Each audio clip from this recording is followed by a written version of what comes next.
So what's next in America's self-proclaimed sanctuary cities? The Trump administration is reacting with fury against federal Judge William Orrick's ruling that struck down its executive order targeting those cities. Today, White House Press Secretary Sean Spicer said the ruling was not simply wrong, but dangerous. He said, quote, San Francisco and cities like it are putting the well-being of criminal aliens before the safety of our citizens, and those city officials who authored these policies have the blood of dead Americans on their hands. Spicer also called the ruling a gift to drug cartels and street gangs.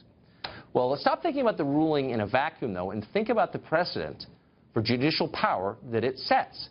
Anytime President Trump tries to implement a policy, his enemies are getting a lone district court judge to block it nationwide. It's not a hard thing to do, actually. There are more than 650 district court judges in the U.S., and finding a liberal one who's going to rule the way you want isn't hard at all. Now, these rulings may be reversed by a higher court, but they slow down the process to the speed of your local DMV. The standard we're setting is that any lone federal judge can block any national policy he wants for months or even years simply by dressing up ideological disagreement as judicial ruling. There are many implications of this, and they're all bad. The potential for abuse is huge, and it goes both ways. What if a conservative judge halted funding for, I don't know, Planned Parenthood, or placed an immediate injunction on every existing gun regulation? You might like that. I might too. But you can see why it's a road you don't want to go down. The possible excesses are almost limitless, and in the end, nobody wins.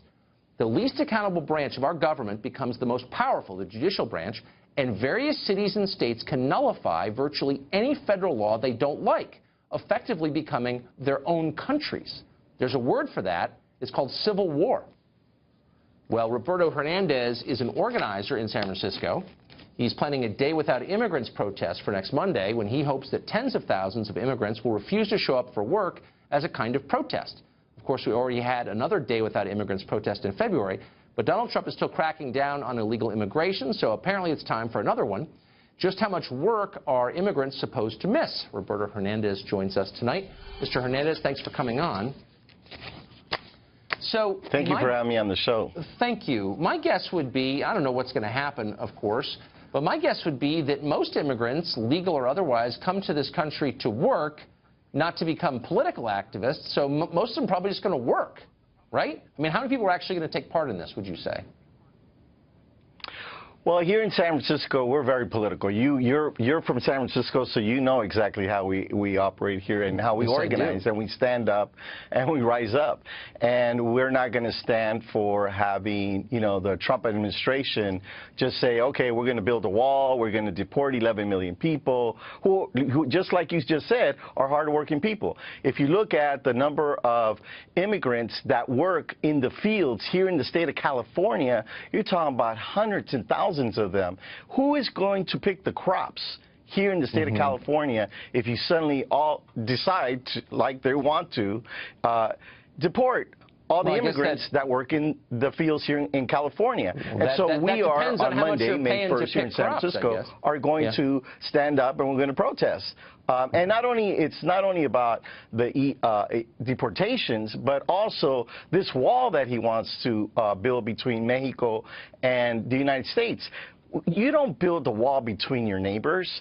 You know, all these walls around the world have been torn down. Wait, hold on. Oh, wait a second. Look, there's a huge distinction, of course, between immigrants and illegal immigrants. But in the case of illegal immigrants, and those are the ones you say are being targeted by the Trump administration, don't you think it's a little much to sneak into someone else's country illegally and then protest their government? What country would put up with that? What sane country would allow that to happen? But let's go back to history. The Native Americans this is their land. You and I and everybody else is an immigrant. This is Native American land. Did they ever ask you for a green card? I was born about a mile from where you're standing right now. This government has created this control system about who they let in and who they don't allow to come in. This is a free country. Name a government. People have always been allowed to come here. You're throwing so much stuff out here, Roberto, that just give me a chance to respond.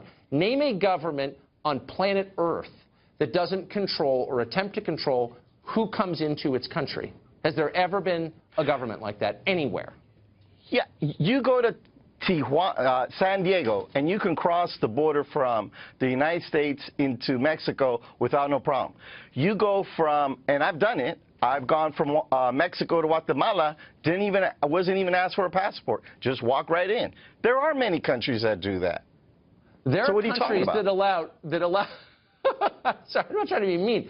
There are countries that allow anybody who wants to come in and live and work there. Let me clarify that. There is no such country. There has never been such a country. What you're describing is a place with no government.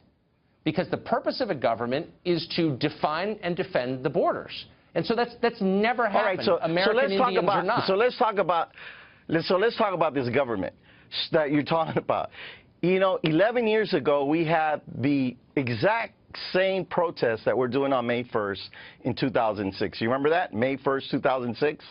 And vaguely. Millions of people across the country protested, and our government failed to do comprehensive reform.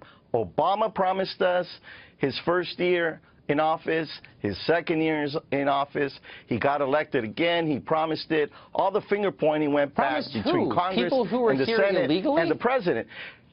Yeah, and But so, hold on, you know, hold on, wait, can I you got to hold I'm sorry, accountable they're not citizens. the Congress and Senate and the president for not doing their job. How could, let and me it's just ask you, unfair wait, that stop, all of a just sudden stop, you wait, get I'm Trump sorry, in office, this is and he's tidal going to wave say, of okay, well, I'm silliness getting here, rid of all I'm trying to 11 million people. Here, You're Roberto. breaking up families. Okay, I got it. But You're hold on, breaking up families. Okay. Well, so hard-working people. let me ask you one question, and that is, why would a non-citizen who is not allowed to be here, who does not have the right to vote, have a say in how the U.S. government operates?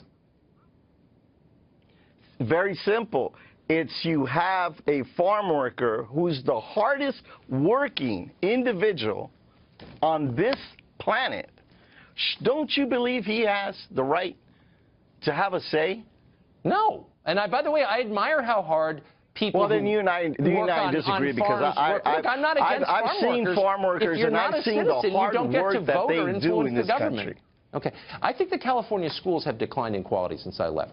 Roberto, thanks a lot. It's good to see you tonight.